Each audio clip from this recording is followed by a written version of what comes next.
One મહોત્સવ અંતર્ગત રાજ્યના તમામ જિલ્લાઓની સરકારી નર્સરીઓમાં ઉચ્ચ ગુણવત્તાના છોડ ઉછેરવામાં આવ્યા છે.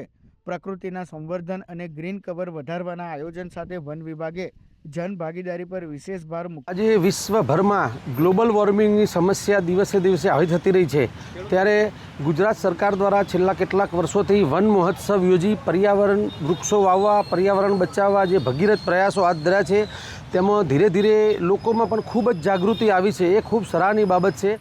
આ સરકારી નર્સરીઓમાં બદામનું ઝાડ, લીમડાનું, લીંબુડીનું, સીસમનું અને આવા અનેક પ્રકારના ઝાડવાઓ આપવામાં આવે છે અને તદ્દન રિઝનેબલ ભાવમાં આપવામાં આવે છે. હું તો બધાને અપીલ કરું છું કે લેવા જોઈએ, આનો લાભ લેવો જોઈએ અને સરકારનો પણ આભાર માનું છું.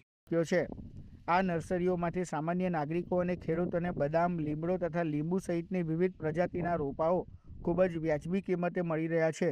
બોડા ડુંગરના રસ્તાઓ, મહેસૂલી વિસ્તારો, નગરપાલિકાઓ તેમજ સ્વૈચ્છિક સંસ્થાઓની જરૂરિયાત મુજબ વન વિભાગ દ્વારા આ તંદુરસ્ત છોડ ઉપલબ્ધ કરાવવામાં આવી રહ્યા છે. મુખ્યમંત્રી ભૂપેન્દ્ર પટેલના માર્ગદર્શન હેઠળ એક પેડ માં કે નામ 3.0 અંતર્ગત 440 હેક્ટરમાં અંદાજે 300 સ્થળોએ વન કમચ નામના લઘુ ઉદ્યોગો વિકસાવાશે. આ સાથે જ green wall of Aravalli project હેઠળ 6.652 હેક્ટરમાં વૃક્ષારોપણ અને 20,100 હેક્ટરમાં મેંગ્રોવ્સનું વાવેતર કરી કુદરતી ઇકોસિસ્ટમને મજબૂત બનાવવામાં આવશે.